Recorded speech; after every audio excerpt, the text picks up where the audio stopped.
రోజు కూడా బైబిల్ నుంచి మరికొన్ని ఉన్నతమైన విషయాలను మనం కలిసి ధ్యానిద్దాం. అదే మనం చదువుకుంటున్న పాఠం, దేవుని ఉదయ నక్షత్రములు.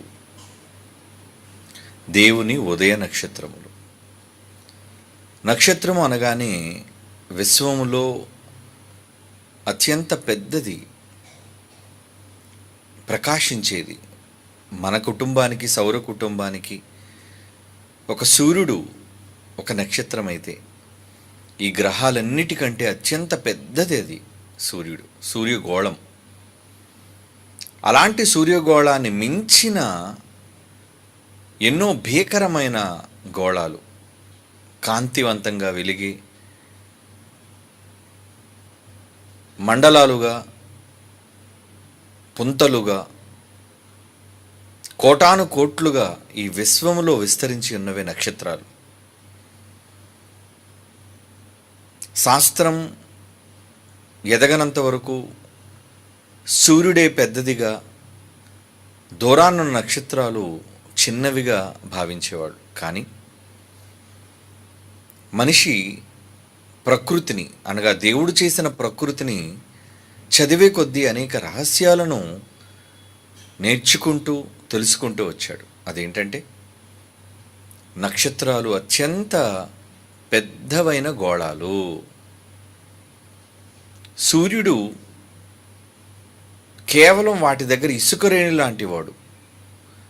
సూర్యుడు, మనం చూస్తున్న ఈ సూర్యుడు ఆకాశ మండలంలోని నక్షత్రాలలోని పెద్ద పెద్ద వాటిని చూస్తే వాటి దగ్గర అత్యంత స్వల్పమైన వాడు, లేదా ఇసుక రేణువు కంటే చిన్నవాడు అని చెప్పాలి.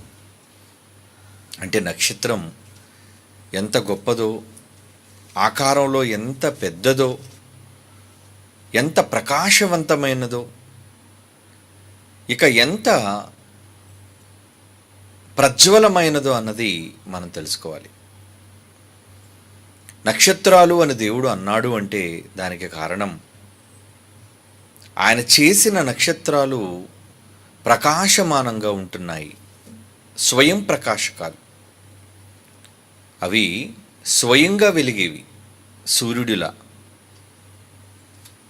ఇంత గొప్ప శక్తులను దేవుడు, మండే గోళాలను దేవుడు తయారు చేశాడు అంటే అది ఆయన బాహుబలానికి ప్రతీక. ఆయన యొక్క బుద్ధి బాహుళ్యానికి అవి ఒక చిన్ని నిదర్శనాలు, తార్కాణాలను మనం చెప్పొచ్చు. అంత పెద్దవి నక్షత్రాలు, ఆకారంలోనూ సంఖ్యలోనూ ఎంతో ఉన్నతమైనవిగా, గొప్పవిగా మనకు కనబడుతున్నాయి. అయితే దేవుని ఉదయ నక్షత్రములు అన్నాడు అంటే, దేవుని నక్షత్రాలు ఏంటి అంటే, దేవునికి కూడా కొన్ని నక్షత్రాలు ఉన్నాయా? కోట్ల నక్షత్రాలు మనకు తెలుసు. ఆ నక్షత్రాల్లో దేవదూతలను నక్షత్రాలుగా చేసుకున్నాడు. భూమి మీద తన స్వరూపమిచ్చి, తన పోలికనిచ్చి భూమి మీదకి పంపిన వారిని నక్షత్రాలుగా పోల్చుకున్నాడు. అది దేవుని యొక్క స్వభావం.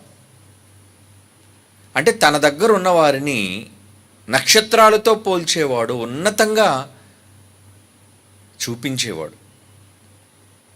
ఎటువంటి పక్షపాతము లేనివాడు ఆయన. నిజానికి భూమి మీద పుట్టే ప్రతి మనిషి ఆ మనిషి యొక్క రూపాన్ని ఒక నక్షత్రంతో పోల్చుకుంటున్నాడు అంటే చాలాసార్లు మనం చదువుకున్నాం. తన జ్యేష్ఠ కుమారుడైన యేసుప్రభు వారు వచ్చినప్పుడు ఆయన నక్షత్రము అనే ఒక పదాన్ని వాళ్ళు పలికారు. ఎవరు? తూర్పు దేశపు జ్ఞానులు. వారు యేసుక్రీస్తు వారిని వెతుక్కుంటూ బెత్లెహేముకు వచ్చి, యోదయ దేశానికి వచ్చి, యూదుల రాజుగా పుట్టినవాడు ఎక్కడున్నాడు ఆయన? మేము తూర్పున ఆయన నక్షత్రమును చూచితిమి అని వారు ఆ మాటను వాళ్ళు పలికారు. అంటే ఆయన నక్షత్రము. చివరికి యేసుక్రీస్తు వారికి కూడా ఒక నక్షత్రాన్ని దేవుడు, ఆయన నక్షత్రంగా దేవుడు గుర్తించుకున్నాడు అంటే అది దేవుని నక్షత్రమే కదా. మత్తయి సువార్త 2:2 ఉన్న మాట అండి. జ్ఞానులకు త్రోవ చూపింది ఆ నక్షత్రమే కదా. తూర్పు దిక్కున మేము ఆయన నక్షత్రమును చూచి అంటున్నారు. అంటే యేసుక్రీస్తు వారిని పూజించాలి అంటే నక్షత్రాన్ని చూస్తే పూజించే అవసరత ఏర్పడింది. అంటే నక్షత్రం ఎంత భీకరమైనదో, నక్షత్రం ఎంత కాంతివంతమైనదో, నక్షత్రం ఎంత గొప్పదో, భూమి మీద పుట్టిన ఒక కారణజన్ముడు కూడా అంత గొప్పవాడు అన్నది వారి అభిప్రాయం. అది పరిశుద్ధాత్మ దేవుని ఆలోచనతో రాయించబడిన మాట. కాబట్టి బైబిల్లో కేవలం కొద్ది మందికే కాదు కానీ తాను ప్రేమించిన తన పిల్లలైన వారిని ఏ విధంగా ఆయన మరి వర్ణించాడో, తన వారిని ఏ విధంగా ఆయన పోల్చుకున్నాడో అన్నది బైబిల్ అంతా చదివితే చాలా నిదర్శనాలు మనకు కనబడతాయి. ఏమండి, దానియేలు గ్రంథంలో మనం చదివిన, ఫిలిప్పీ పత్రికలో మనం చదువుదాం 2 మాటలు. ఎవరు అనేకులను ఆయన వైపుకు త్రిప్పుతారో వారిని ఆకాశ నక్షత్రాలతో పోల్చాడు. దానియేలు గ్రంథం 12వ అధ్యాయం 3వ వచనం. ప్రియులారా, దానియేలు గ్రంథం 12వ అధ్యాయం 3వ వచనం. బుద్ధిమంతులైతే ఆకాశ మండలములోని జ్యోతులు అంటున్నాడు చూడండి, ఆ మహాప్రకాశమానములైన ఆ గోళాలను పోలిన వారై ప్రకాశిస్తారు. నీతి మార్గముని అనుసరించి భూమి మీద నడుచుకున్నట్లు ఎవరు అనేకులను త్రిప్పుదురో వారు నక్షత్రముల వలె నిరంతరము ప్రకాశించెదరు. ఇవన్నీ ఎగ్జాంపుల్స్ మనం చదువుకున్నాం, తెలుసుకున్నాం. అలాగే ఫిలిప్పీ పత్రిక 2వ అధ్యాయం, ఇది పాత నిబంధనలో మాట, క్రొత్త నిబంధనలో మాట కూడా చూద్దాం. ఆయన ఏమని మాట్లాడుతున్నారు సంఘంలో ఆయనను నమ్మిన తన ప్రజల కోసం ఆయన సెలవిస్తున్న మాట. ఫిలిప్పీ పత్రిక 2వ అధ్యాయం 16వ వచనం. ప్రియులారా, 2వ అధ్యాయం 16వ వచనం ఫిలిప్పీ పత్రిక. అట్టి జనము మధ్య మీరు జీవవాక్యమును చేతపట్టుకుని లోకమందు జ్యోతుల వలె కనబడుతున్నారు అంటున్నాడు. చూడండి, ఇక్కడ పోలిక మనల్ని నక్షత్రాలతో పోలుస్తున్నాడు. ఎవరిని? తన వారిని, తన ఆజ్ఞ శిరసా వహించే వారిని, తనకిష్టులైన వారిని, తన పిల్లలైన వారిని. అవునా? అవునండి. ఒక మాట బైబిల్లో మనం చదువుకొని ముందుకు వెళదాం. యోబు గ్రంథం 38వ అధ్యాయం 7వ వచనాన్ని మొదట చదువుకుందాం. యోబు గ్రంథం 38వ అధ్యాయం 7వ వచనం. సృష్టిని ఆరంభిస్తున్నప్పుడు ఉదయ నక్షత్రములు ఏకముగా కూడి పాడినప్పుడు దేవదూతలందరూ ఆనందించి జయధ్వనులు చేసినప్పుడు దాని మూలరాతిని వేసిన వాడెవడు అంటున్నాడు. చూడండి, ఉదయ నక్షత్రములు అంటే ఉదయ నక్షత్రం అంటే మార్నింగ్ స్టార్ అంటారు దాన్ని. వేకువన కనబడే చుక్క.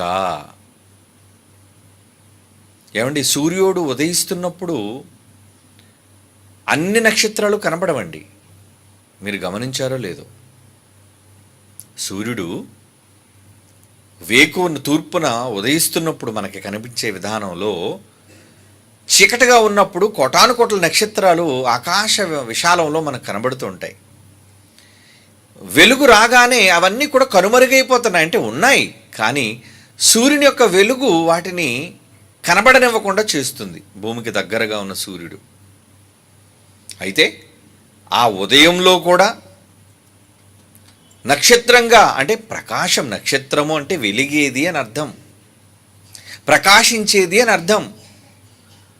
ఉదయ నక్షత్రములు ఏకముగా కూడిపాడినప్పుడు అంటే వేకువనే ప్రకాశమానమైనవి, వెలుగులో కూడా కనిపించేవి అంటున్నాడు. వెలుగులో కూడా కనిపించేవి. వెలుగులో కూడా నక్షత్రాలు కనిపిస్తాయా?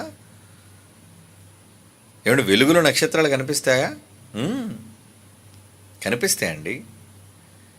ఎప్పుడు మీరు లేవరేమో త్వరగా త్వరగా ఎప్పుడైనా లేస్తే సూర్యుడు ఉదయిస్తున్న సమయం 6, 7 అప్పుడే వేకువ వెలుగులు ఈ భూమిని తాకుతున్నప్పుడు, సూర్యుని కాంతులు కిరణాలు ఈ భూమి మీదకి ప్రసరింపజేయబడుతున్నప్పుడు, మిగతా నక్షత్రాలు వెనక ఉన్నన్నీ కూడా కనుమరుగైపోయినప్పుడు కేవలం కొన్ని వేళ్ల మీద లెక్క పెట్టుకునేవి మాత్రమే దగ్గరగా చూస్తే మనకు కనబడతాయండి. అవి ఉదయ నక్షత్రములు అన్నారు దాన్ని. ఉదయ నక్షత్రం అంటే ఉదయమును కనిపించే నక్షత్రాలు, వేకువజామున కనిపించే నక్షత్రాలు, వెలుగు ఉన్నా తమ ప్రకాశాన్ని కొనసాగించే నక్షత్రాలు, లేదా కాంతి పదార్థాలు, కాంతిని ప్రసరింపచేసేవి అని అర్థం. ఇక్కడ ఏమన్నాడంటే ఉదయ నక్షత్రములు ఏకముగా కూడి పాడినప్పుడు, భూమికి పునాదులు వేయనప్పుడు కూడా ఉదయాస్తమయాలు ఉన్నాయి కదా. సృష్టికి ఉదయాస్తమయాలు లేవా? అస్తమయమును ఉదయమును కలుగగా మొదటి దినము, రెండవ దినం, మూడవ దినం. అది భూమికి సంబంధించిన దినాలు కాదు కదా, విశ్వదినాలు. అంటే విశ్వానికి ఉదయాస్తమయాలు ఉన్నాయంటే ఉన్నాయి. ఆ ఉదయంలో కూడా ఆ ఉదయించే ఆ వెలుగు ఉదయంలో కూడా కనిపించే ఉదయ నక్షత్రాలు అంటున్నాడు చూడండి. ఏకముగా కూడి పాడేయటవి. ఏమండి? అంటే ఉదయం వేకునే కనిపించే నక్షత్రాలు, ఇక సాయంత్రం అలా సూర్యుడు అస్తమించే సమయంలో కూడా కనిపించే నక్షత్రాలు. యోబు గ్రంథం ఏమంటుందో చూద్దాం. 3వ అధ్యాయం 9వ వచనం. యోబు గ్రంథం 3వ అధ్యాయం 9వ వచనం. సంధ్య వేళను ప్రకాశించు నక్షత్రములకు, సంధ్య వేళను ప్రకాశించు నక్షత్రములు అంటే సంధ్య వేళ అనగా సూర్యుడు అస్తమిస్తున్న సమయం. ఉదయకాలంలో కనిపించే నక్షత్రాలు వెలుగుంటుండగా, అలాగే సూర్యుడు అస్తమిస్తున్న సంధ్యావేళలో కూడా కనిపించే నక్షత్రాలు, సంధ్యావేళను ప్రకాశించే నక్షత్రములు అంటున్నాడు చూడండి. ఆకాశంలో కనబడుతున్నాయంటే ఏంటన్నమాట? గోళాలు. మర్చిపోకండి, చిన్నప్పుడు తెలియక నక్షత్రం అనగానే ఒక 5 కోణాలతో 6 కోణాలతో నక్షత్రాలు వేస్తూ ఉంటాం. అందులో ఈ క్రిస్మస్ సీజన్ రాగానే ఏమండి ప్రతి ఇంటి మీద, క్రైస్తవులు ఇంటి మీద కనిపించే నక్షత్రం ఎలా ఉంటుంది అది? కోణాలతో. స్టార్ అనగానే చిన్నప్పుడు మనం వేసేది కోణాలతో కూడిన నక్షత్రం. అది చిన్నప్పుడు తెలియనప్పుడు మనం గీసిన బొమ్మ. కానీ నిజానికి నక్షత్రం అంటే ఎలా ఉందనుకున్నారు? ఇక్కడ చూసినట్టు కాదు, అది కాంతి. ఆ బొమ్మలో మీకు కనబడుతున్నట్లుగా కాంతి కనబడేటప్పుడు అలా ఉంటుంది. కానీ నిజానికి నక్షత్రం ఎలా ఉంటుందో తెలుసా? ఈ టైటిల్ వేశారు, ఒకసారి టైటిల్ వేయండి. ఈ టైటిల్లో కనబడుతుంది చూడండి, ఒక గోళం. అంటే సూర్యగోళం ఎలాగైతే అదిగోండి, ఆ చేతిలో ఉన్న ఒక గోళం కావచ్చు, అది నక్షత్రమే. ఏమండి? అలాగే ఆ పైన కనబడుతున్న ఎర్రటి మండుతున్న గోళం, ప్రతి నక్షత్రము గుండ్రంగానే ఉంటుంది. ఎందుకంటే అన్నీ తిరిగేవి, పరిగెత్తేవి, ప్రకాశించేవి అని అర్థం. కనుక ప్రతి నక్షత్రము గుండ్రంగానే ఉంటుంది, కానీ దానిలోంచి వచ్చే వెలుగు. అప్పుడప్పుడు చూడండి, ఫోటోగ్రఫీ అంటే కెమెరాలో తీసేటప్పుడు సూర్యకాంతి నుంచి కూడా కిరణాలు వచ్చేటప్పుడు అవి మనకి లెన్స్లో ఎలా కనబడతాయంటే కోణాలుగా కనబడుతుంటాయి మనకి. అంటే షార్ప్గా ఎడ్జెస్తో ఉన్నట్లుగా మనకు కోణాలు కనబడుతుంటాయి. అంటే అది వెలుగులా కనిపించే ఆ ప్రకాశములోని విధానం అంతే. కానీ నిజానికి దగ్గరికి వెళ్ళి చూస్తే అది గోళం, గుండ్రటి బంతి. అవునా? అవును. కనుక ఇక్కడ ఉదయ నక్షత్రాలు కావచ్చు, సంధ్యావేళను ప్రకాశించే నక్షత్రాలు కావచ్చు, ఈ నక్షత్రాలు ఆకాశ విశాలంలో వెలుగున్నప్పుడు కూడా తమ వెలుగును ప్రకాశింపచేసే గోళాలు అని అర్థం. అవునా? వెలుగున్నప్పుడు కూడా వెలుగును ప్రకాశింపచేసే గుణాన్ని కలిగినవి. వెలుగు వచ్చినా తమ వెలుగును కోల్పోకుండా తమ వెలుగును ప్రసరింపచేసేవి. ఉదాహరణకి చంద్రుడు. కొన్ని సందర్భాల్లో మధ్యాహ్నం కూడా మీకు చంద్రుడు కనబడుతున్నాడు. ఎప్పుడైనా చూసారా? మధ్యాహ్నం పూట ఆకాశంలో సూర్యుడు ఉంటుండగానే చంద్రుడిని ఎప్పుడైనా మీరు చూసారా? కొన్ని సందర్భాల్లో వాటి యొక్క గమనాగమనాల్లో మనకేం కనబడుతుంటుందంటే చంద్రుడు కనబడుతుంటాడు. అంటే ప్రకాశమానంగా కనబడ్డు కానీ చంద్రుడు, మొత్తానికి చంద్రుడు ఒక బింబంగా అలా మనకు కనబడతాడు, డల్గా. నక్షత్రం కనబడినట్టుగా కనబడ్డు సుమి, నక్షత్రం కనిపించేటట్టుగా కనబడ్డండి. చంద్రుడు మనం రాత్రిపూట ఎలా చూస్తాం, అలాగే ఆకాశంలో సూర్యుడు ఒక పక్క ఉంటుండగానే చంద్రుడిని కూడా మనం చూడగలుగుతాం. అంటే ప్రకాశం దాని మీద పడుతుంది. సూర్య గోళం నుంచి వచ్చే లైట్ చంద్రుడిని తాకి ఆ చంద్రుడి మీద నుంచి వచ్చే ప్రకాశం మనకు కనబడుతుంటుంది. దగ్గరగా, భూమికి దగ్గరగా ఉన్న మొదటి గ్రహం అదే కదా, చంద్రగ్రహం. అది కూడా తెల్లటి పిండి లాంటి పదార్థం, వైట్, మొత్తం నేలంతా కూడా తెల్లటి పదార్థం. అలాంటి తెల్లటి పదార్థంలోంచి కూడా కాంతి ఎలా వస్తుందంటే డల్లగానే కనిపిస్తుందండి. అవును, కానీ కొన్ని సందర్భాల్లో మనం అనుకున్నట్లుగా ఉండవండి. అన్నీ మనం అనుకున్నట్లుగా ఉండవు. సూర్యకాంతిలాగే ఉంటుంది, కానీ అది సూర్యకాంతి కాదు. ఏమండి, కేవలం భూమి మీద మనం చూసేదే ఈ సూర్యుడి నుంచి వచ్చే కాంతి. కానీ గెలాక్సీలు, పాలపంత నక్షత్ర మండలాలు కానీ, ఆండ్రోమెడా లాంటి నక్షత్ర మండలాలు, ఇలాంటి ఎన్నో కొన్ని కోటాను కోట్లు ఉన్నాయండి. వాటిని సమూహంగా చూస్తే ఎలా ఉంటుందో తెలుసంటే పెద్ద పాల పొంత. అందుకే దానికి మిల్కీ వే అన్నారు దాన్ని. మనం ఉన్న నక్షత్ర మండలం పేరు మిల్కీ వే గెలాక్సీ. తెల్లటి పాలు పొంత అంటే పాలును మనం దగ్గరగా పెట్టినప్పుడు ఎలాగైతే తెల్లగా మనకి కనబడుతుంటాయో, ఆండ్రోమెడా మన తర్వాత ఉన్న మనమున్న నక్షత్ర మండలం మిల్కీవే గెలాక్సీ, పాలపొంత నక్షత్ర మండలం తెల్లగా సమూహంగా, ఎందుకంటే నక్షత్రాలన్నీ ఒక దగ్గర కనబడేసరికి అక్కడ ఒక పెద్ద కాంతిలా కనబడుతుంటుందండి. నక్షత్రాలు కాంతి, అది సూర్యుని కాంతి కాదు, అది స్వయం ప్రకాశకాలు. కాబట్టి అవన్నీ ఒక దగ్గర పెట్టేసరికి ఒక్కొక్క దీపం వేరుగా ఉండటం వేరు, అన్ని దీపాలు ఒక దగ్గర ఉండటం వేరు. దీపాలన్నీ ఒక దగ్గర చేర్చారనుకోండి, క్యాండిల్స్ అన్నీ ఒక దగ్గర చేర్చారనుకోండి, ఇంకా ప్రకాశం పెరుగుతుంది కదా. అలాగ కనబడుతుంటాయి అన్నమాట మనకి నక్షత్ర మండలాలు. ఏమండి, ఓకే.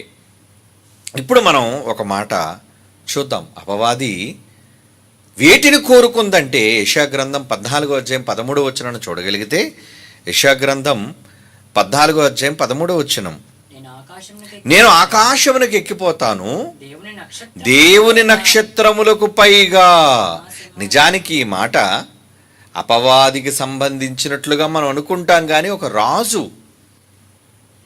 ఈ మాట యెషయా గ్రంథకర్త రాస్తున్నప్పటికీ ఎవరి స్వభావం అది అంటే, భూమి మీద అధికార కాంక్షతో నేనే ఏలాలి, నేనే సమస్తాన్ని నా చేతిలో పెట్టుకోవాలి అనే ఒక దారుణమైన స్వభావాన్ని కలిగిన ఒక రాజు గుణాన్ని చెబుతున్నాడు గ్రంథకర్త, ప్రవక్త. అధ్యాయం అంతా మీరు చదివితే, ఆ ముందు వెనకలు మీరు చదివితే అర్థమవుతుంది. ఏమంటే 13వ అధ్యాయం మొదటి వచనం చూడండి, యెషయా గ్రంథం. ఇప్పుడు 14 కదా మనం చదివాం, 14వ అధ్యాయం 13వ వచనం చదువుతాను. దానికి సందర్భానుసారంగా మనం ఆలోచిస్తే యెషయా గ్రంథం 13వ అధ్యాయం మొదట్లో ఏముంది అక్కడ? ఆమోజు కుమారుడైన యెషయాకు బబులోను గూర్చి ప్రత్యక్షమైన దేవోక్తి. బబులోను అనే ఆ సామ్రాజ్యానికి సంబంధించి దానిని ఏలికలు ఎలాంటి భావాలను, స్వభావాన్ని కలిగి ఉన్నారు అంటే, ఇదిగోండి ఇక్కడ చెబుతున్నవన్నీ ఉన్నాయి. ఏంటి ఆ స్వభావం? వాళ్ళ స్వభావం ఎలాంటిదంటే, చదవండి 14వ అధ్యాయం 13వ వచనం, నేను ఆకాశమునికి ఎక్కిపోదును దేవుని నక్షత్రములకు పైగా అంటున్నాడు. చూడండి, అంటే దేవుని నక్షత్రాలు ఉన్నాయా? దేవుని నక్షత్రాలు ఉన్నాయా? అవునండి, నక్షత్రాలన్నీ దేవుని వల్ల కలిగినవైనా దేవుని వంటూ కొన్ని నక్షత్రాలు ఉన్నాయి. ఇవి నావి, ఈ నక్షత్రాలు నావి, దేవుని నక్షత్రాలు అంటున్నాడు. చూడండి, అంటే ఎందుకు దేవుని నక్షత్రాలు అయ్యాయి? ఇందాక మనం చదువుకున్నాం కదా, బెత్లెహేములో వాళ్ళకి జ్ఞానులకు తూర్పు దిక్కును ఉదయించిన నక్షత్రం తార. ఏమండి, అది ఎవరి నక్షత్రం అని బైబిల్ చెప్పింది? యేసుక్రీస్తు వారిది. ఆయన నక్షత్రం అన్నాం కదా, అంటే యేసుక్రీస్తు వారికి సంబంధించిన నక్షత్రం అది, క్రీస్తు వారికి సూచించే నక్షత్రం అది. మరి ఇప్పుడు క్రీస్తు ఎవరు వారు? ఆయన ఎవరు వారు? దేవుని వారు, దేవుని వారసుడు. అంటే ఇప్పుడు ఆ నక్షత్రం ఎవరిదన్నమాట? ఎవరు చెప్పండి? అది దేవుని నక్షత్రం కదా. ఆ రోజు జ్ఞానులకు త్రోవ చూపించడానికి వెలసిన తార, ఏమండి, అది ఎవరి నక్షత్రం అవ్వాలి? అంటే వెలుగు. నక్షత్రం అనగానే అన్ని నక్షత్రాలు అనుకోకండి. ఆ రోజు కనిపించేది ఒక వెలుగు. ముందు వెలుగే పట్టుకోండి, దాని వెనక ఏముంది, అది స్వయం ప్రకాశమా లేదంటే ఇంకొక దాని మీద పడుతుందా అనేది వద్దు. వెలుగు ముఖ్యం, మనకి ప్రకాశించటం ముఖ్యం. ఇక్కడ మనం ప్రకాశించే కోణంలో ఆలోచించాలే కానీ ఇంతగా ప్రకాశిస్తున్నది నక్షత్రమా, సూర్యుడా, స్వయం ప్రకాశమా, ఏమండి అది బీటలు చూసి నక్షత్రమా, ఏ నక్షత్రం అనేది పక్కన పెట్టేయండి, అది ఏ గోళం, ఇవన్నీ వద్దు. వెలుగు, ప్రకాశం. ఇక్కడ ఏమంటున్నాడండి, నేను ఆకాశానికి ఎక్కిపోయి దేవుని నక్షత్రములకు పైగా నా సింహాసనమును హెచ్చింతును. దేవుని నక్షత్రాలు అంటే దేవుని నక్షత్రాలకు పైగా నా సింహాసనం అంటున్నాడంటే ఆ నక్షత్రాలు ఏం చేస్తాయన్నమాట, ఏలుతాయి. అది మర్చిపోకండి. నక్షత్రాలు, దేవుని నక్షత్రాలు ఏం చేస్తున్నాయి, ఏలికలవి. ఏలికలు మర్చిపోకండి, దేవుని నక్షత్రాలు ఏలికలు. సింహాసనము మీద కూర్చునే నక్షత్రాలవి, ఏలే గుణాన్ని కలిగినవి. ఆ వెలుగు ఎలాంటి వెలుగు అనుకున్నారు, ఏలిక, తన్ను తాను చూపించుకునేది, తన్ను తాను ప్రకాశింపజేసుకునే వెలుగది. ఏమంటే నిజానికి మనం కనిపించే ఏదైతే సంధ్యాకాలంలో మనకు కనిపించే ప్రకాశవంతమైన వెలుగు కావచ్చు, వేకువనే కనిపించే వెలుగు కావచ్చు, వేకువ చుక్క అంటారు దాన్ని, ఏమండి ఇవన్నీ ఏంటనుకుంటున్నారు, ప్రకాశం. మర్చిపోకండి, ప్రకాశం అనే కోణంలోనే ఆలోచించండి. బైబిల్లో నక్షత్రం అని రాయబడగానే అది గోళమా, నక్షత్రమా, లేదంటే గ్రహమా, గ్రహ శకలమా, లేదంటే అది ఏమంటారు దాన్ని తోకచుక్క, ఏమండి అవన్నీ పక్కన పెట్టండి. వెలుగు మాత్రమే. దేవుడు దాన్ని ఉదాహరణగా తీసుకోవడానికి గల ఉద్దేశం వెలుగు. ఒక తోకచుక్కలో ఉండేది వెలుగే, ఏమండి ఒక నక్షత్రంలోనే ఉండేది వెలుగే. సూర్యుడి నుంచి వచ్చే కాంతి గ్రహం మీద పడితే అది ప్రకాశించేది వెలుగే. ఇది మీరు గుర్తుపెట్టుకోండి, వెలుగు ముఖ్యం ఇక్కడ. వెలిగే పదార్థం ఏంటో అనేది పక్కన పెట్టండి వెనక. ఇక్కడ దేవుడు ప్రవక్త ద్వారా ఈ మాట రాయిస్తున్నారంటే దానిలోని ఆంతర్యం ఏమనుకుంటున్నారు మీరు, దేవుని నక్షత్రములకు పైగా నా సింహాసనం. ఆ నక్షత్రాల క్రింద ఈయన సింహాసనం ఉంటే సింహాసనం లేనట్టు అన్నమాట. ఎందుకంటే పైన ఇంకా సింహాసనాలు ఉన్నాయి కనుక సింహాసనాలు ముల్లోకాలను పరిపాలించేవి, అధికారం కలిగినవి ఏవైనా ఉన్నాయి అంటే అది ఎవరి క్రింద అధికారంలో ఉన్నాయంటే దేవుని నక్షత్రముల అధికారము క్రింద ఉన్నవి. దేవుడి నక్షత్రాలు అంటే ఈ నక్షత్రం నాది, ఈ నక్షత్రం నాది, ఈ నక్షత్రం నాది. ఏదో ఆకాశంలో నక్షత్రాలు చూసేసి ఏదో మనుషులు పేర్లు పెట్టేస్తున్నారు. కానీ దేవుడు ఎప్పుడో పేర్లు పెట్టేశాడు వాటన్నిటికీ. అది బైబిల్ చెప్పింది మనకి. ప్రతి నక్షత్రానికి ఒక పేరుంది, ఆ నక్షత్రాన్ని దేవుడు గుర్తించాడు.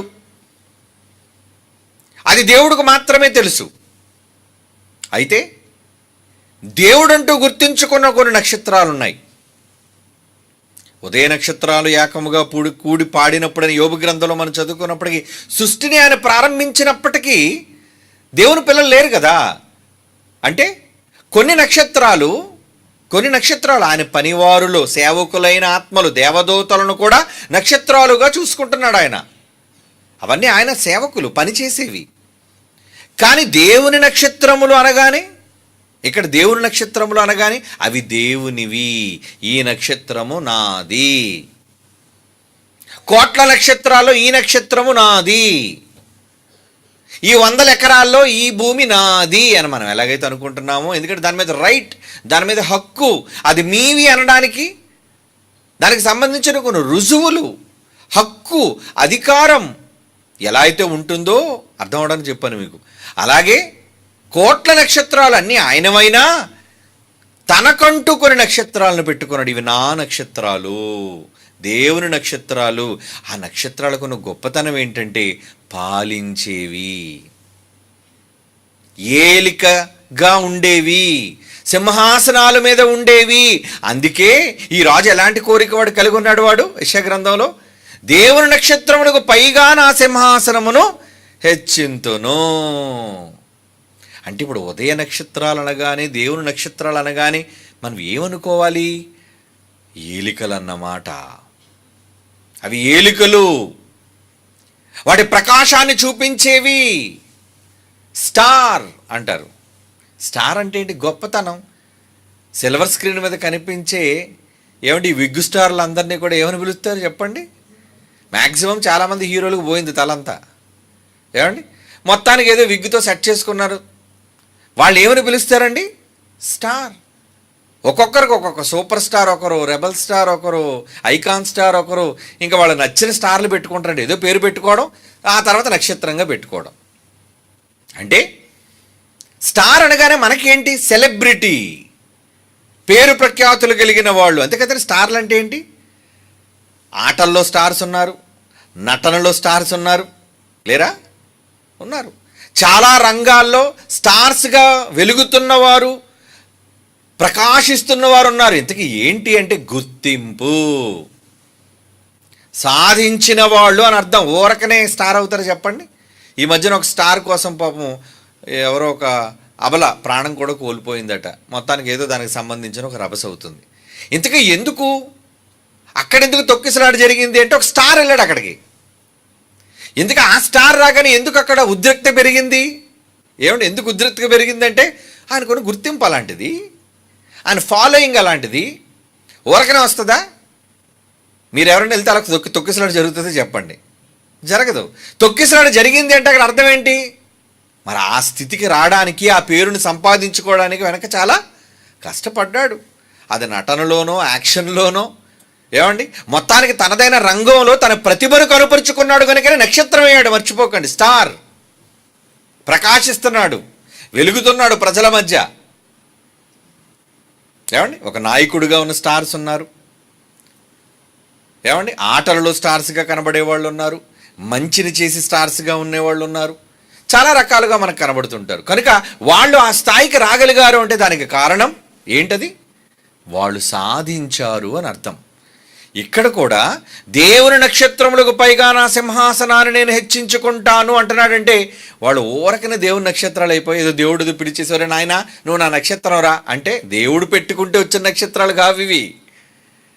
అంటే ఆ స్థాయికి వెళ్ళడానికి నక్షత్రాలుగా ఉన్న వీళ్ళు ఎంత కృషి చేసి ఆ స్థానానికి వెళ్ళుంటారు చెప్పండి?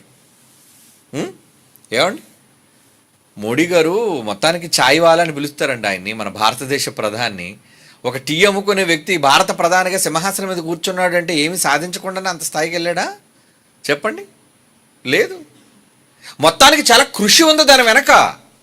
అంటే ఒక సింహాసనాన్ని సాధించాలి అంటే కృషి తప్పనిసరి. ఇక్కడ దేవుని నక్షత్రము అనే గుర్తింపు కొన్ని నక్షత్రాలకు ఆయన ఇచ్చాడు అంటే ఏంటి? అక్కడ నక్షత్రాలు అనగానే ఎవరు అనుకోకండి, ఎవరు అనేకులను దేవుని వైపుకు తిప్పుదురో వారు నిరంతరము నక్షత్రముల వలె ప్రకాశింతులను దానియేలు చెప్పిన మాట కావచ్చు, ఫిలిప్పీ పత్రులు ఇందాక మీకు చదివించిన మాట ప్రకారంగా లోకమందు జ్యోతుల వలె వాక్యాన్ని పట్టుకున్న వాళ్ళు ప్రకాశించే వాళ్ళు కావచ్చు. వీళ్ళు స్టార్స్. మరి వీళ్ళు స్టార్స్ అవ్వాలి అంటే ఏం చేయాలి? కృషితో సాధించాలి. ఊరకనే దేవుడు పిలిచి సింహాసనం మీద ఏ పని చేయకుండా 3 పూట్ల తిని ఏమండి బద్ధకస్తుడుగా నిద్రపోతున్న వాడిని పిలిచి నాయన సింహాసనం మీద కూర్చోరా అని దేవుడు పిలుస్తాడా? పిలవడు. పిలవాలి అంటే, నీకు పట్టం కట్టాలి అంటే, నీకు సింహాసనం మీద కూర్చోబెట్టాలి అంటే నువ్వు ఏదో సాధించాలి. అలా సాధించిన వాళ్ళే దేవుని నక్షత్రాలు. మర్చిపోకండి. అంటే దేవుని నక్షత్రాలు అనగానే ఎంత ఉందా అండి అర్థం? అదా మరి ఊరకనే నక్షత్రం అయిపోతారు అందరూ.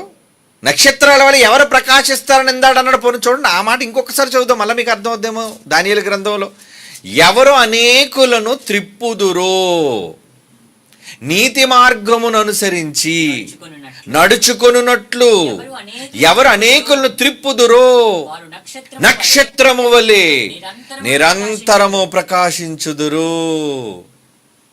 అంటే తిప్పడం సులువా చెప్పండి? తిప్పడం సులువు అనుకున్నారా? చాలా కష్టం అండి. మనుష్యులను దేవుని వైపు త్రిప్పడం అనేది చాలా కష్టం. మనిషి రాడు, మారడు. అలాంటి మనుష్యులను దేవుని వైపు త్రిప్పడానికి ఎవరైతే కృషి చేస్తారో వాళ్ళెవరు? నక్షత్రాలు అయ్యే అవకాశం ఉంది. మర్చిపోకండి. మనకి ఈ నక్షత్రాలతో పని ఎందుకండి, క్రిస్మస్ వచ్చింది కదా వెళ్ళండి ఒక అట్ట నక్షత్రం కొనుక్కొచ్చండి, ఒక బల్బు పెట్టి ఇంటి మీద పెట్టేద్దాం, గొడవ వదిలిపోయింది అనుకుంటున్నారు పాపం చాలామంది. అవునా? క్రిస్మస్ ఎప్పుడు వస్తుందా, నక్షత్రం ఎప్పుడు పెడదామా, రంగురంగులుగా ఎప్పుడు వెలిగిద్దామా, ఇంటి మీద చుక్క ఎప్పుడు పెడదామా. ఓకే, ఏదో యేసుప్రభు పుట్టాడనే సంకేతం కోసం మీరు చుక్కలు పెట్టుకున్నారు, అది మీ సంతృప్తి కోసం.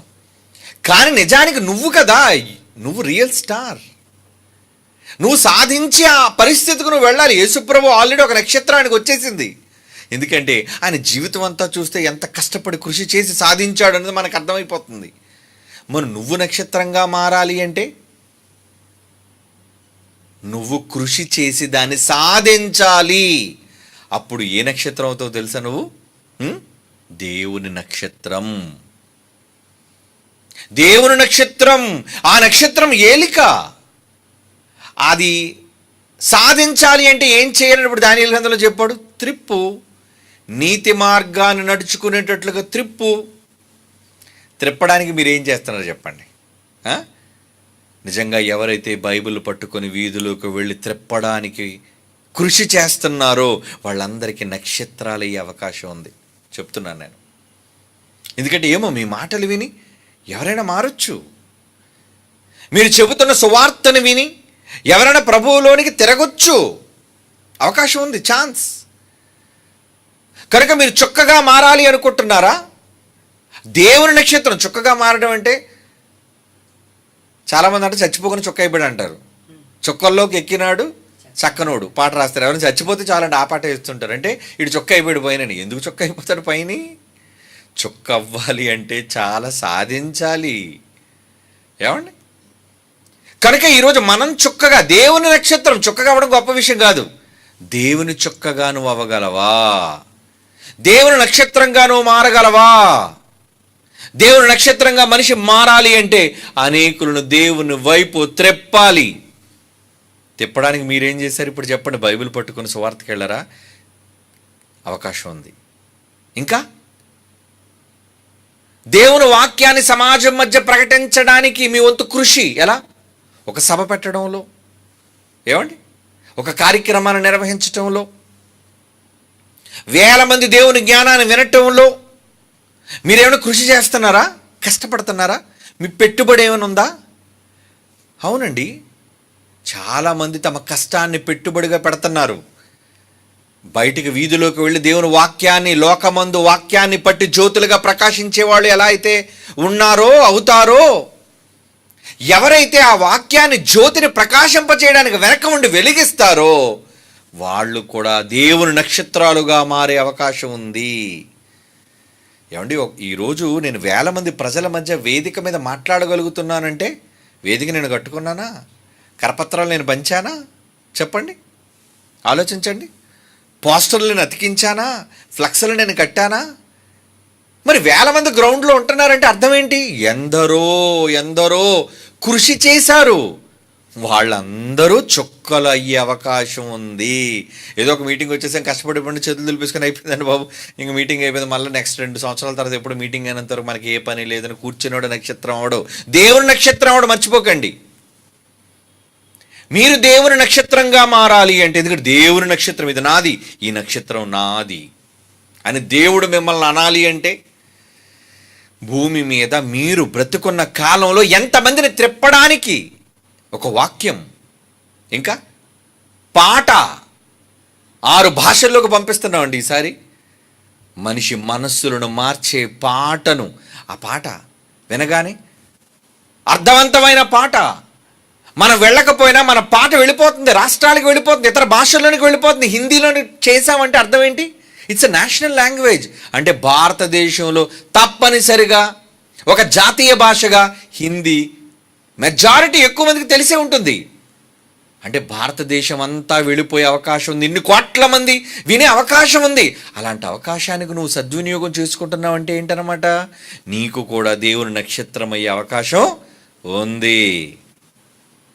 అవునండి, ఎవరైతే దేవుని మాటలు కానీ, పాటలు కానీ, సభలు కానీ, దేవుని కార్యక్రమాలు జరిగించడానికి వాళ్ళు పెట్టుబడి పెట్టడం కానీ, లేదంటే వాళ్ళే స్వయంగా వెళ్ళటం కానీ, ఏది జరిగినా త్రిప్పడానికి మనుషుల్ని ఎవరైతే దేవుని వైపు త్రిప్పడానికి, ఒక పాట తిప్పుతుందా? మనిషిని తిప్పుతుంది. ఒక మాట మనిషిని తిప్పుతుందా? తిప్పుతుంది. ఒక మీటింగ్ మనిషిని తిప్పుతుందా? తిప్పుతుందండి ఖచ్చితంగా. సమాజంలోకి వెళ్ళి మనం పలికే ప్రతి ప్రసంగం, మాట అనేక మందిని తిప్పుతుంది.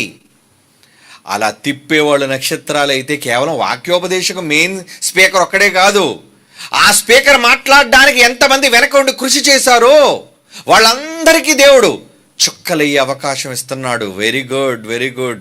మీరు బాగా ప్రకాశిస్తున్నారు నాయన. ఆడవాళ్ళైనా, మగవాళ్ళైనా, చిన్నవాళ్ళైనా, యవనస్తులైనా వెరీ గుడ్. మీ ప్రకాశం చాలా బ్రైట్గా కనబడుతుంది. అందుకు నేను మీకు ఏమి ఇవ్వాలనుకుంటున్నాను తెలుసా? ఏమండి, ఒక మంచి మాట అంటున్నాడండి దేవుడు. ఆ మాటను చదువుకొని మనం ఏమండి ముందుకు వెళదాం. పేతురు రాస్తున్న 2వ పత్రిక 1వ అధ్యాయం 19వ వచనం. పేతురు గారు రాస్తున్న 2వ పత్రిక 1వ అధ్యాయం 19వ వచనం. మరియు ఇంతకంటే స్థిరమైన ప్రవచన వాక్యమును మనకుంది, తెల్లవారి వేకువ చుక్క మీ హృదయాల్లో ముందు ఉదయించాలి. ఎక్కడ వెలగాలంటే ప్రకాశం ముందు ఎక్కడ రావాలి? స్టార్ ఎక్కడ? Star is born. ఎక్కడ వెలగాలి? నక్షత్రం ఎక్కడ పుట్టాలి? ముందు నీ గుండెల్లో, నీ హృదయంలో. అదే చెప్తున్నాడు చూడండి పేతురు గారు. ఇంతకంటే స్థిరమైన ప్రవచన వాక్యము మనకున్నది, తెల్లవారి వేకువ చుక్క మీ హృదయములో ఉదయించు వరకు ఆ వాక్యము చీకటి గల చోటున వెలుగిచ్చు దీపమైనట్టు ఉన్నది, దాని యందు మీరు లక్ష్యం ఉంచిన ఎడల మీకు మేలు అంటున్నాడు. చూడండి, అబ్బా ఎంత మేలుందా మనకి! మీ అందరికీ మేలుందా? ఏంటా మేలు? ఇదిగో ఇదే స్థిరమైన ప్రవచన వాక్యాన్ని మీ గుండెల్లో ఒకవేళ తెల్లవారి వేకువ చుక్క అంటున్నాడు. చూడండి, మార్నింగ్ ఎవ్వరు లెక్క ముందే వెలుగులో కూడా ప్రకాశించే ఆ కాంతివంతమైన ఏంటది? రేపు ఉదయాన్ని లేచి చూడండి, సూర్యుడికి పక్కనే కనబడుతుందండి ఒక నక్షత్రం లాగా, ఒక వెలుగు కనబడుతుంది. చూడండి, అదేదో కాదండి, అదొక గ్రహం. ఏ గ్రహం అనుకుంటున్నారు? ఈ సౌర కుటుంబంలో 2వ గ్రహం. ఏమండి, వీనస్ అంటారు దాన్ని. తెలుసా మీకు? మనకున్న నవగ్రహాలలో, లేదంటే మనకి ఈరోజు ఉన్న శాస్త్రీయంగా అష్టగ్రహాలలో, ఈ గ్రహాలన్నిటిలో భూమితో సమాంతరంగా సమానమైన భూమి ఎంత సైజులో ఉందో అంతే సైజులో ఉన్నది 2వ గ్రహం అండి. దాని పేరు వీనస్. వీనస్ అది సూర్య మండలానికి 2వ గ్రహంగా ఉంది. మెర్క్యూరీ మొదటి గ్రహం అయితే వీనస్ 2వ గ్రహం. కానీ ఆ గ్రహానికి ఉన్న ప్రత్యేకత ఏంటో తెలుసా అండి? వెలుగుతుందండి. చాలా దూరంగా ఉందండి, మనకు చాలా దూరంగా ఉందంటే పక్కనే ఉంది. నెక్స్ట్ మనకు ముందు గ్రహం, మనకు అంగారకుడు ఎలాగైతే 4వ గ్రహంగా ఉన్నాడో మన తర్వాత మనకంట ముందున్న గ్రహం వీనస్ గ్రహం. సూర్యుడికి సమాంతరంగా గీతలా కనబడి ఆ పక్కనే సూర్యుడు పక్కనే వెలుగుతున్నట్టు కనబడుతుంది. రేపు ఉదయాన్ని లేచి చూడండి, మీకు అర్థమవుతుంది. ఏమనుకుంటున్నారు? అది వెలుగు. దాని నిండా మంటలు, అగ్నిగోళాలు, టోటల్ అంతా కూడా గ్యాసెస్తో నిండిపోయిందండి. సల్ఫ్యూరిక్ యాసిడ్తో నిండిందండి, కార్బన్ డైఆక్సైడ్తో నిండిందండి, భయంకరమైన అగ్ని పర్వతాలతో ఉండిందండి. ఇంచుమించు మన సౌర కుటుంబంలోని గ్రహాలన్నిటికంటే వేడి గ్రహం ఏదంటే వీనస్ గ్రహం. మెర్క్యూరీ కూడా కాదు, మొదటి గ్రహం. ముందు అది వేడిగా ఉండాలి సూర్యుడి దగ్గరగా ఉన్నందుకు. కానీ అది వెలగదండి, అది గట్టిగా కనబడదు మనకి. ఏది కనబడుతుంది? ఏమండి, వీనస్ గ్రహమే మనకు కనబడుతుంది. అదే మనం వేకువనే చూసే చుక్క.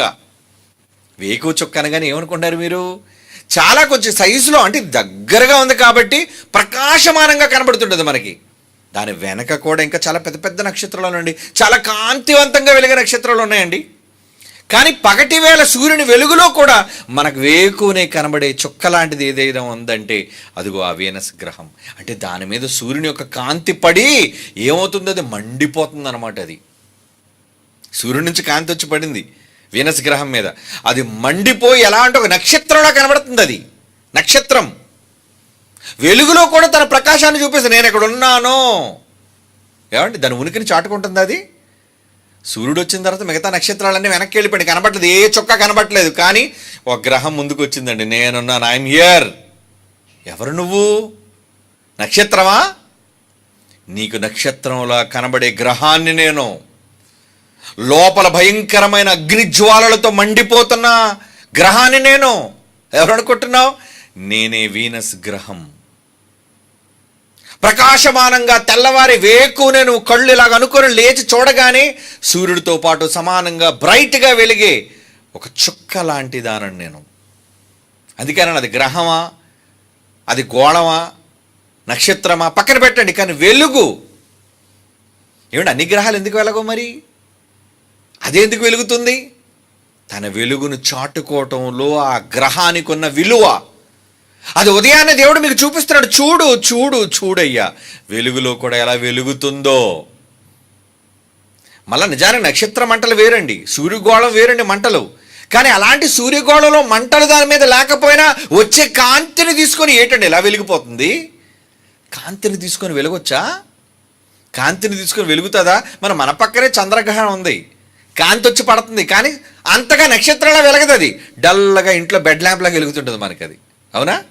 చంద్రుడు చుక్కలా వెలుగుతాడు ఏంటి మనకి? లేదండి, చప్పగా వెలుగుతుంటాడు వాడు, చల్లగా వెలుగుతుంటాడు వాడు. కానీ ఈ గ్రహం ఏంటండి ఎంత కాంతివంతంగా కనబడుతుంది?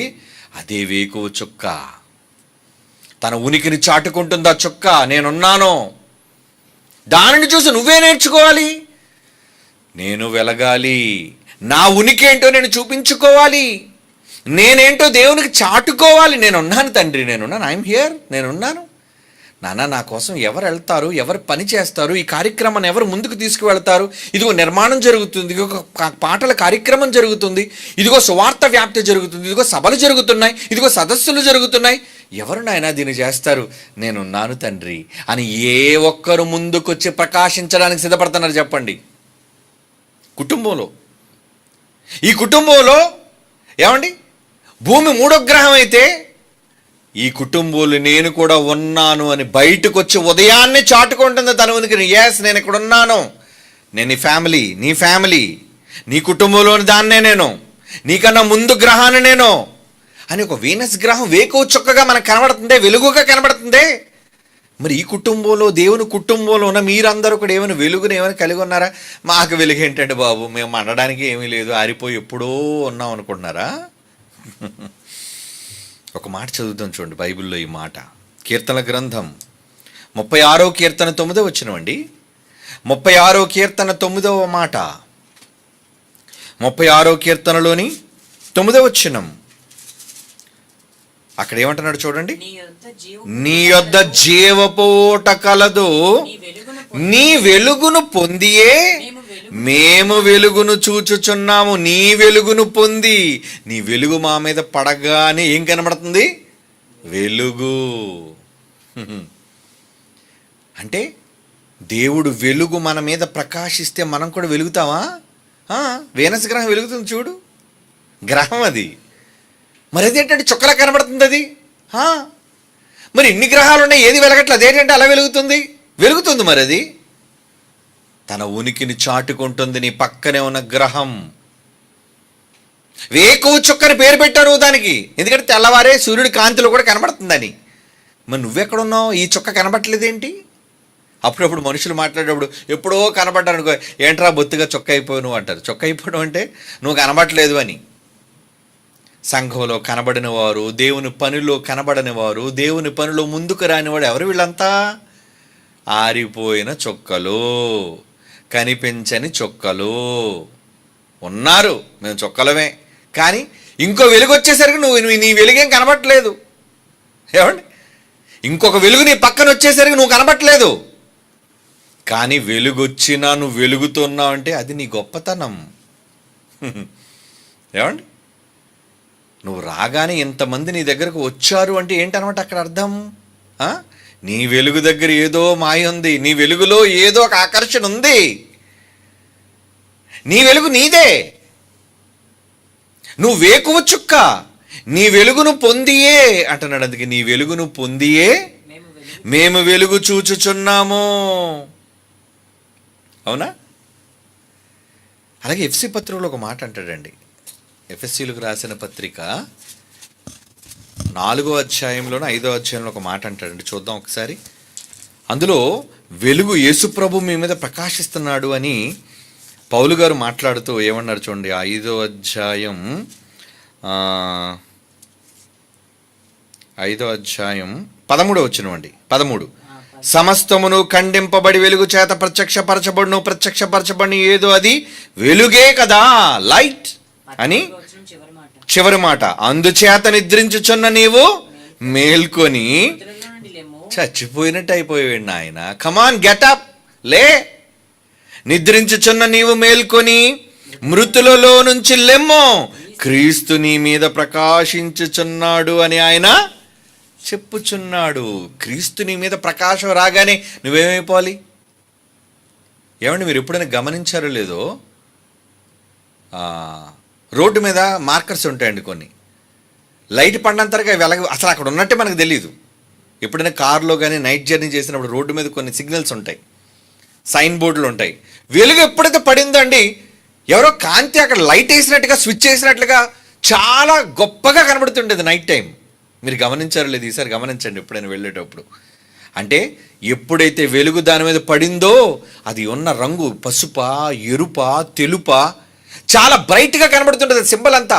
చివరికి రోడ్డు మీద ఉన్న మార్కర్లు కానీ, మధ్యలో ఉన్న మార్కర్లు కానీ, ఇవన్నీ ఏంటి? లైట్, ఎవరైనా లైట్ పెట్టారా అక్కడ? ఏమైనా కరెంటు పెట్టారా దానికి అనుకుంటాం. కానీ ఎప్పుడైతే వెలుగు పడిందో అవన్నీ వెలిగిపోతుంటాయండి. యేసు ప్రభువు అదే అంటున్నారండి. నిద్రించుచున్నావేంటి? లెగు, క్రీస్తుని మీద ప్రకాశిస్తున్నాడు. ఏమండి, క్రీస్తు ప్రకాశిస్తున్నాడా? ఇంతకీ ఇప్పుడు ఆ వీనస్ గ్రహం మీద పడుతుందేంటి? వేకు చుక్క మీద పడుతుంది ఏంటి? సూర్యుని కాంతే.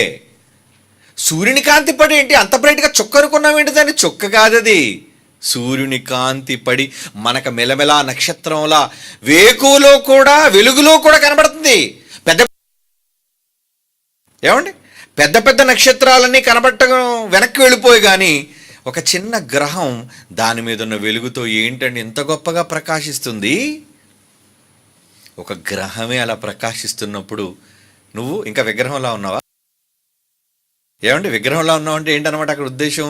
ఎక్కడికే కదలకుండా నేను దేవుని పనికి రానండి, ఇంట్లోనే ఉంటానండి, ఏ పని చేయనండి అని అనుకుంటున్నావా? అలా అనుకుంటే నువ్వు వెలగలేవు. అలా అనుకుంటే నువ్వు దేవుని కొరకు ప్రకాశించలేవని దేవుడు చెబుతున్నాడు. ఇది పని చేయట్లేదు, దీనికి శక్తి పోతున్నట్టుంది, ప్రకాశం దీనికి ఇవ్వాలి ఇప్పుడు ముందు. ఓకే, దేవుని పిల్లలారా, చదువుదాం ఒక మంచి మాట బైబిల్లో. ప్రకటన గ్రంథం 22వ అధ్యాయం 16వ వచనం. ప్రకటన గ్రంథం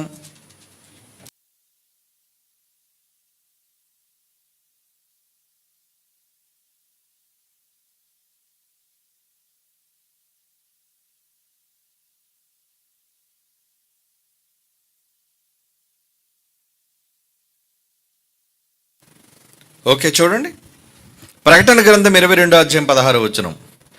సంఘముల కోసం ఈ సంగతులు గూర్చి మీకు సాక్ష్యం ఇచ్చుటకు యేసును నా దూతను పంపి ఉన్నాను. వచ్చాడు ఆయన, వెలుగు, రియల్ స్టార్, చాలా గొప్ప ప్రకాశవంతమైన వెలుగు ఆయన ఏమన్నాడు? ఈ లోకమునకు నేనే వెలుగు అన్నాడా? వెలుగు వచ్చిన తర్వాత ఏం చేయాలి? వెలుగు మన మీద పడగానే మనం ప్రకాశమానంగా మారిపోవాలి. యేసు ఎప్పుడైతే ఆయన వాక్యం మన మీద పడిందో, ఆయన మాటలు ఎప్పుడైతే మనం విన్నామో ఏమవ్వాలి చెప్తున్నాడు చూడండి. సంఘముల కోసం ఈ సంగతుల గురించి మీకు సాక్ష్యం ఇచ్చుటకు యేసును నా దూతను పంపి ఉన్నాను. నేను దావీదు వేరు చిగురును, సంతానమును, ప్రకాశమానమునైన వేకువ చుక్కనే ఉన్నాను అన్నాడు చూడండి. అంటే ఈ వేకువ చుక్కలో ఏముందన్నమాట? బ్రైట్నెస్. అది చుక్కో గ్రహమో పక్కన పెట్టండి, వేకువనే కనబడుతుంది. వెలుగులో కూడా ఏంటండి? వెలుగులో కూడా కనబడుతుంది ఏంటండి? ఏమండి, గతంలో మన దగ్గర ప్రొజెక్టర్లు ఉండేవండి. ఇది ఇప్పుడు మన దగ్గర ఉన్నాయి చూసారు ప్రొజెక్టర్లు. ఈ ప్రొజెక్టర్లు ఎలాంటివంటే లైట్ వేయగానే కనబడవండి. లైట్ వేయగానే తెర మీద బొమ్మ మనకు సరిగ్గా ఉండదు. కానీ దాన్ని బీట్అవుట్ చేసి ఇంకోటి వచ్చిందండి, కొత్త టెక్నాలజీ, అప్డేటెడ్ టెక్నాలజీ. ఏంటది? ఎల్ఈడీలు అన్నారు దాన్ని. అంటే ఏమండి, ఎల్ఈడీలు చూసారు ఎప్పుడైనా? దానికి లైట్లు ఆపవలసిన పని లేదు. ఒకప్పుడు మనం ప్రొజెక్టర్లు పెట్టేటప్పుడు లైట్లు ఆఫ్ చేసుకుంటారు కానీ తెర మీద బొమ్మ కనబడదు. కానీ ఎల్ఈడీలు అంటే ఎంత వెలుగున్నామండి, పట్ట పగలు మిట్ట మధ్యాహ్నం కూడా ఎల్ఈడి స్క్రీన్ పెట్టుకున్నారు అనుకోండి బయట. ఈరోజు ఫంక్షన్స్లో అట్లా కనబడుతున్నాయి కదా, ఎంత చక్కగా బొమ్మ కనబడుతుందండి. ఎందుకంటే దాని వెలుగు అలాంటిది, బయటన వెలుగుతో సంబంధం లేదు, దాని ప్రకాశం దానిదే. అది అనుకున్నది చూపించుకుంటూ వెళ్ళిపోతుంది. ఏమండి, మనిషి టెక్నాలజీలోని ఇంతటి పరిజ్ఞానం ఉంటే యేసుక్రీస్తు అనే ఒక మహా వెలుగు భూమి మీదకి వచ్చిందే ఒక మహాలోకం నుంచి. మరి వచ్చాను అందరినీ ఆయన ప్రకాశం మన మీద పడగానే మనం వెలగాలి కదా. ఆయన వేకువ చుక్క అంటున్నాడు, నేనే వేకువ చుక్క అంటే ఎంత వెలుగులో ఉన్నా నేను గట్టిగా కనబడేవాడనో, నా ప్రకాశం నాదే. హబక్కూకు గ్రంథం 3వ అధ్యాయం 4వ వచనం చూడండి. హబక్కూకు గ్రంథం 3వ అధ్యాయం 4వ వచనం. సూర్యకాంతితో సమానమైన ప్రకాశము కనబడుచున్నది. ఆయన హస్తముల నుంచి ఏమొస్తుంది? కిరణములు. సూర్యకాంతి కన్నా గొప్ప కాంతది. మరి ఆ కాంతి వచ్చిన తర్వాత కూడా లేకపోతే ఎలాగా? ఇంకా బద్ధకస్తుడు పోయి, ఇంకా ముసుగు తన్ని, అబ్బా ఇంకా చలిగా ఉంది, అబ్బా ఇంకా నాకు పనులు లేదు, ఇంకా నిద్ర వస్తుంది, మత్తుగా ఉందంటారా? ఎంతో మందిని భూమి మీద ఆరిపోతున్న వారిని వెలిగించడానికి వేకువ చుక్కగా యేసుప్రభు వచ్చిన ఉదయాన్నే లేపుతున్నాడు. లే నాయన, లేరా, లే, కమాన్, ప్రకాశించు. అది దేవుని నక్షత్రం. మిమ్మల్ని కూడా దేవుని నక్షత్రాలుగా చేయాలి అనుకుంటున్నాడు, ఏలికలుగా చేయాలి అనుకుంటున్నాడు. నాతోడు రండి, కమాన్, ఏలుదాం. రాజులేని యాజక సమూహం, మిమ్మల్ని కూడా రాజులుగా దేవుడు ఎందుకు పిలుస్తున్నాడు? ఏలాలని కదా, సింహాసనం మీద మీరు కూర్చోవాలని కదా. మరి ప్రకాశించరా? దేవుని నక్షత్రాలుగా మీరు వెలగరా? దేవుని నక్షత్రాలు కొన్నే. అన్ని నక్షత్రాలు వెలుగులో మాయమైపోయినా దేవుని నక్షత్రాలు మాత్రం ప్రకాశిస్తూనే ఉంటాయి. ఎంత వెలుగులోనైనా అది వేకువ చుక్కలా. ఒక యేసుప్రభు ఎలాగైతే సూర్యకాంతిలో కూడా ప్రకాశవంతంగా వెలిగే ఒక వేకువ చుక్కగా ఎలాగైతే ఉన్నాడో, మీరు అలా ఉండాలని దేవుడు కోరుకుంటున్నాడని. అందుకే ప్రకటన గ్రంథంలో ఏమంటున్నాడు చూడండి, మిమ్మల్ని ఉద్దేశించి ఎంత మంచి మాట అంటున్నాడు. ప్రకటన గ్రంథం 2వ అధ్యాయం 28వ వచనం. సంఘంలో ఉన్న మీతో దేవుడు ఏం చెప్తున్నాడు చూడండి. ప్రకటన గ్రంథం 2వ అధ్యాయం 28వ వచనం. మరియు అతనికి వేకువ చుక్కని ఇచ్చేదను. ఏమి ఇచ్చేస్తాడు మీకు? వేకువ చుక్క అంటే మార్నింగ్ స్టార్. ఏంటా మార్నింగ్ స్టార్లో ఏంటా గొప్పతనం? ఏంటంటే బాబు, సూర్యుడు వచ్చిన అంత గట్టిగా వెలుగుతుంది. అది ఎల్ఈడి ఏంటంటే బాబు, మిట్ట మధ్యాహ్నం భయంకరమైన తీవ్రమైన ఎండలో కూడా అంత క్వాలిటీగా కనబడుతుంది ఏంటండి? అవును, అందులో ఉన్న ప్రకాశం అలాంటిది. నువ్వు ఎలా వెలగాలని దేవుడు కోరుకుంటున్నాడు, నీకు ఇస్తున్నాడు దేవుడు. వేకువ చుక్క నీకు ఇస్తున్నాను. సంఘంతో చెప్తున్నాడండి ఈ మాట సంఘంతో చెప్తున్నాడు. మరియు అతనికి నేను వేకువ చుక్కని ఇచ్చేదను. నా కొడుకు ఒక్కడే వేకువ చుక్క అనుకుంటున్నారా? ఎవరైతే నా కొడుకులా భూమి మీద అనేక మందిని తిప్పుతారో, ఎలా? పాట ద్వారా తిప్పుతున్నావా? మాట ద్వారా తిప్పుతున్నావా? పని ద్వారా తిప్పుతున్నావా? సువార్త ద్వారా తిప్పుతున్నావా? తిప్పితే నువ్వు వేకువ చుక్క. నీ ప్రకాశాన్ని ఎవడు కొట్టలేడు.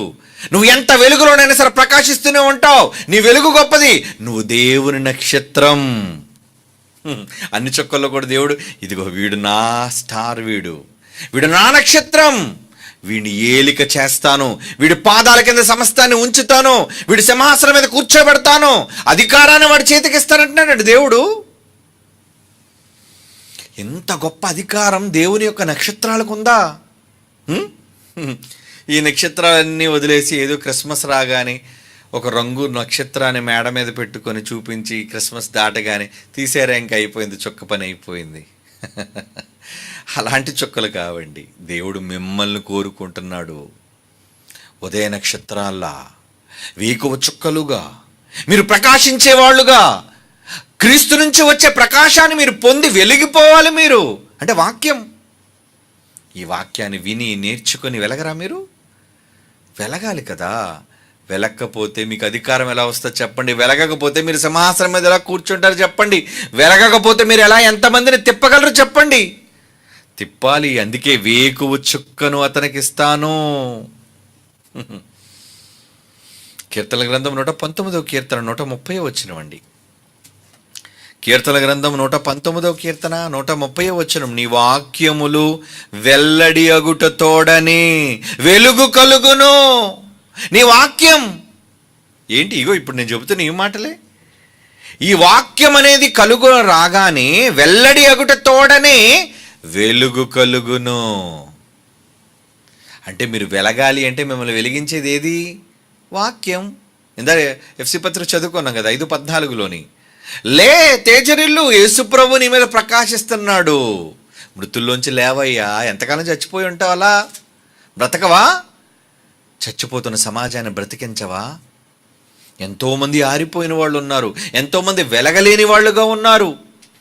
వాళ్ళందరినీ వెలిగించాలి అంటే ముందు నువ్వు మార్నింగ్ స్టార్, నువ్వు వేకువనే నువ్వు లేచిపోవాలి. నువ్వు మధ్యరాత్రి ఎప్పుడో మంచానికి చేరి మిట్ట మధ్యాహ్నం 12 గంటలకు లేస్తున్నావు అనుకో, ఇంక నువ్వేం పని చేయగలవు దేవునికి? పని కోసం తెల్లవారి లేవగలుగుతున్నావా? పని కోసం తెల్లవారి దేవుని కోసం వెళ్ళగలుగుతున్నావా? దేవుని పనులు ఉదయం నుంచి నువ్వు చేయగలుగుతున్నావా? చేయాలి. చేయకపోతే దేవుని ఉదయ నక్షత్రాలు ఎలాగవుతారు చెప్పండి? ఉదయ నక్షత్రం అంటే వేకువ చుక్కలు అని అర్థం. ఎవరైతే దేవుని కొరకు బ్రతుకుతారో వారికి వేకువ చుక్కను ఇచ్చేదను అంటున్నాడు. ఇస్తాను, నువ్వే మార్నింగ్ స్టార్ నాయన. ఎంత వెలుగులో కూడా నీ ప్రకాశం కనబడుతూనే ఉంటుందయ్యా. అలా నువ్వు వెలగాలని దేవుడు కోరుకుంటున్నాడు. అవునా? మరి అలా వెలగాలి అంటే నీ వాక్యము వెల్లడి అగుట తోడనే, నీ వాక్యము వెల్లడి అగుట తోడనే. యెషయా గ్రంథం 58వ అధ్యాయం 8-10 వచనాలు చదువుకుందామా? యెషయా గ్రంథం 58వ అధ్యాయం 8-10 వచనాలు. వస్త్రహీనుడు నీకు కనబడినప్పుడు వారికి వస్త్రములు ఇచ్చుటయే, ఇదే కదా నాకు ఇష్టమైన ఉపవాసము. అలాగును నీవు చేసిన ఎడల, అంటే బట్టలు లేని వాళ్ళకి బట్టలు ఇచ్చి చెప్తున్నాడు. చూడండి, మీరు ప్రకాశించడానికి ఇంకా చాలా ఉంది సబ్జెక్ట్, కానీ టైం లేదు కదా మనకి, అందుకే ఇంపార్టెంట్గా చెప్పేస్తున్నాను మీకు. అలాగు నీవు చేసిన, ఎలాగూ చేసిన ఎడల పైనుంచి, వస్త్రహీనుడు నీకు కనబడినప్పుడు వానికి వస్త్రములు ఇచ్చుటయే, ఇదే కదా నాకు ఇష్టమైన ఉపవాసం. ఆకలితో ఉన్న వాళ్ళకి అన్నం పెట్టడం, లేని వాళ్ళకి సహాయం చేయటం, ఇదే కదా నాకు ఇష్టమైన ఉపవాసం అని చెప్పి, అలాగు నీవు చేసిన ఎడల నీ వెలుగు వేకువ చుక్కవలే ఉదయించును. బా, అంటే ముందు మీరు వెలగాలి అంటే ఏం చేయాలి? ఏం చేయాలని దేవుడు చెబుతున్నాడు. నువ్వు పేదలకు ఏ రోజైనా సాయం చేయగలుగుతున్నావా? లేని వాళ్ళకి బట్టలు ఇవ్వగలుగుతున్నావా?